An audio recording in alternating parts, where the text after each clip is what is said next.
A pleasant good morning to you, Captain Gary Griffith. We have Lennox Smith, Michael Kerr, and myself. A pleasant good morning to you. Good morning, comrade. How are you? And good morning to your many listeners. Yes. Lennox Smith. Yes, well, first of all, we want to tell you congratulations. But of course, there's a school of thought out there, and even this morning, indicating that the votes that you brought in over 15,000. In fact, well, so far from our record, 15,997. So almost 16,000 so far. Is those were UNC votes, in spite of the fact that you were indicating on the campaign trail that there's over 100,000 out there that either disenchanted, that decided not to vote, or maybe some creature of the, let's say, the COP and or the NAI, that kind of argument. And of course, the other part of the question will be moving forward in terms of the relationship with the UNC. I know you have made it very clear on the campaign trail, the first leader to do so, but of course we would want to get that clarity and that pellucid and definite commitment. So yes, the floor is yours, so to speak. Okay, well, the first thing I'd like to thank all of the supporters, those who voted for the UNC and the NTA. I wish to thank them. It was an honor being on the political battlefield with my UNC comrades, especially on one of your own persons right now. Walking with Andy in Sangre Grande was really something to behold. The man, I tell you, Jehovah Witness could hire this man. This man walked into every single house, just barged inside, spoke to people, and was just winning and embracing people. I didn't know how this man didn't get bitten by a dog. I thought I would seen on the front page of Sunshine, Pitbull get bitten by a dog. The man was just walking from house to house paranging. He did an excellent job. And it played a very big part towards the success we saw in Sangre Grande. And that by and large, I mean, persons who will criticize are really the PNM who are very scared. They are very concerned. I said it from day one, that anytime there's a coalition with political parties joining with the UNC or then the ULF, the PNM is defeated. And it worked again. You have to do the maths. Do the UNC and the NTA votes combined up to almost 190,000. That is 60,000 more votes than the PNM. That is curtailed law. You could call it what you want. 60,000 more votes. So in other words, we got combined over 30% more than the PNM. And, people keep talking about the UNC 170,000. No, it's not. It is similar to the People's Partnership. You can't use the UNC votes in the 2010 general election to say, well, that's all the votes they got. You must add to the COP votes. And when you did that, you got, I think it was about 420,000, if I'm mistaken. PNM got about 280,000, so it was like around roughly about 120,000 extra we got, more votes in 2010. Guess what? That was a 60% voter turnout. This local government was a 50%. Yeah. So that same 60,000 we defeated the PNM by, in the general election, it will double. So it comes up to almost identical to what happened then. And if you look at this situation here with the NTA, 16,000 votes divided by 31, that's roughly 500 votes a seat. If we had gone for all 141, that's 70,000 votes. And that, again, a local government was 30%. General election, 2 times the amount, 140,000, which is identical to the votes the COP got in 2007. So the point being is that failed constituency is always there. The people who will say these stupid comments about, well, those were UNC votes. I didn't know they went to the polling booth to know that people, what it was really a UNC person. Added to which, the same way that UNC won many seats that they never got before on their own, it was because of the NT, and that's what teamwork is about. So if there's a saying, you can't be half pregnant, so you can't look at the NTA having votes and say, well, certain people would have been UNC, because the same manner that the UNC was able to win a seat in Arima, that would have never taken place had it not been for the NTA support, or the 3 or 4 seats that turned into very marginal in Tulapuna, or the extra seats won in Sangre Grande, or the extra seat won in San Fernando. That is what teamwork is about. That is what unification is about. So the NTA contributed to several seats UNC winning or closing the gap tremendously that never happened before. And the NTA, in certain seats, we were able to cut major inroads into the heartland of PNM that never happened before in years. Because those 31 seats were the 31 safest seats that the PNM had. Let me tell you, those 31 seats, the UNC votes in that would have been 13,000 in 2019. This time around, it went up to 16,000. So we increased those 31 seats anti-PNM votes by 3,000, yet there was a 4 or 5% decrease in voter turnout. So it should have been decreased. In other words, the 13,000 votes that UNC got in 2019, by and large, it should have been a 5% decrease in the numbers, but instead we increased it by almost 25%. So it showed the extra of those COP, NTA type votes played a big part towards cutting inroads. Most of those seats, the PNM won by 750 to 2,000 votes. That is what you call the safest seats you could get in a local government election. We cut most of those seats by half. Lupino La Floresta, for example, they won by 1,200 votes in 2019. They were able to hold on by 175 odd votes, similar to several seats in Diego Martin. An important point to note, however, is something that I said constantly throughout the campaign. When I spoke on the UNC platform in Wrighton Road, in Arima, in Center of Excellence, I kept saying that there's a PNM B team. People weren't listening to me and understanding what I was saying. I said that PNM B team is there with an agenda. They're all going to lose their deposits. Everything I said came to pass. I said they're all PADPP. They're all going to virtually lose their deposits. They're going to be insignificant in the scheme of things. So why vote for a deposit-losing party? However, their mission is to get 80 or 100 votes. And then when they get that, PNM wins by 20 or 30 votes, it would benefit the PNM.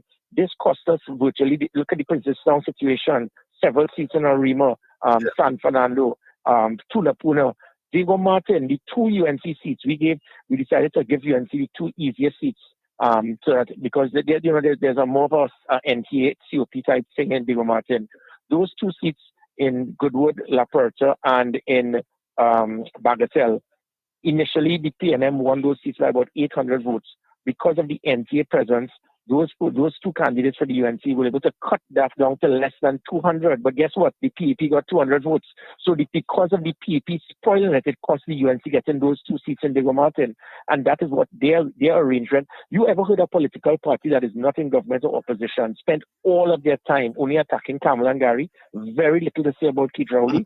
So the PEP had an agenda, and it is hope that the country understands in future. Don't vote for any party other than the UNC or the NTA candidate would have been a vote for the PNM, and it cost us about 5 or 6 extra seats. That's truth. Absolutely true. That level of analysis and extrapolation clearly, and I think the microcosm is that Princess Tong seat, because I think it was the PDP. If they weren't there, I think they got 50 votes there, so it means therefore it would have been a clear case of the UNC. But of course, I want Dr. Rowley was a bit, what I say, ruffled and confuffled when he said on the night of the elections, of course, acceding either defeat or non-victory. Let me put it that way. But when he said that they very puzzlingly, some of the seats that they won, they lost, I should say, they merely cross the line. What do you take of that statement? And of course, the additional one of, I think the most famous one or infamous one is, we went in with 7 and came back out with 7. But of course, the details is in the proof. We have seen a different picture altogether. Yeah, you got to look at the tail of the tape. So, and that therein lies the problem. Since 1986, the NAR, when they had the opportunity, they should have made amendments. This whole thing was drafted in such a way to manipulate votes. How in God's name one party could get an alliance could get 190,000 votes, another gets 130,000, and it is 7-7. Let me tell you why. Point 14, for example, when you combine the 6 seats with all of the votes from all of the different parties, it comes up to probably just a little more than probably 1 seat in Couva or Princess Town.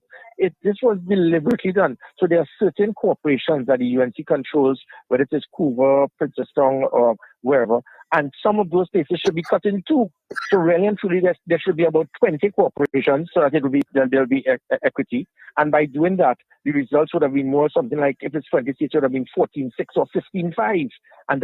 But you have one party getting 190,000, an alliance, another getting 130. And then when you look at the victory that they had, the reason for it, you see people say, well, that's just the way it is. No, it can't just be the way it is. You can't manipulate a system where you have one corporation with just a handful of votes. There are seats in Woodbrook and St. James parties, the PNM was winning 400 to 200, 360 to 120. That is mad. That's usually a number for one polling division in certain corporations won by the UNC. So it is blatant that when you try to do it by corporations, no. The end result, as I said, 60,000 votes ahead, and you had a 30% voter turnout. In a general election, you have a 60% voter turnout. And mind you, in a general election, that is where the ONR, NAR, COP, NTA type voters come out en masse, those 150,000, because usually in a local government, you have the base support that usually turns out. So when that happens, you double it. So you're looking at 120,000 vote difference, which is, as I said, almost identical to 2010. So we are on track. So, you hear all these comments, this one has to go, that one needs to go. Rather than, I think the people are deliberately trying to see the glass half empty. Keith Rowley read the tea leaves, but he said it could have been worse because he held on for dear life. After leading San Fernando 6-3, they were so sure they were going to put all their resources in San Fernando and Sangre Grande, hoping that they will keep San Fernando 6-3 and try to win in Sangre Grande. When the NTA came in, we decided to put pressure back at their headquarters. So they had to start reallocating their resources to make sure they hold on for their life. There were about 4 or 5 seats in Diego Martin, as I said. They held on for less than 300 votes, and these were seats that they will usually win by over 1,000 votes.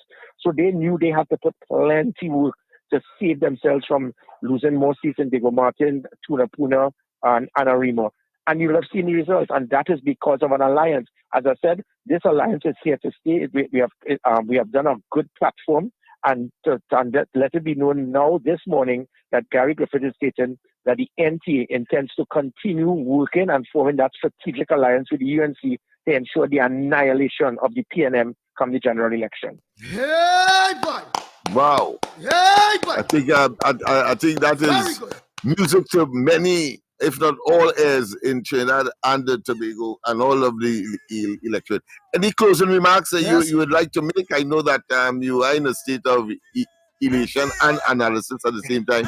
You're doing some post-mortem, I'm sure.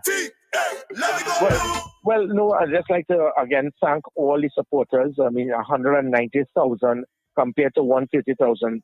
You can do the math. People can say what they want. The alliance, they acquired more seats, they acquired more votes by 30%, and it sets the tone. There's a lot of work we need to do. We need to start from now. We can't wait.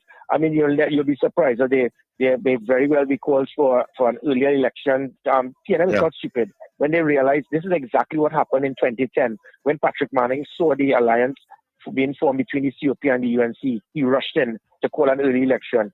Keith Rowley is not stupid. The PNM is not stupid.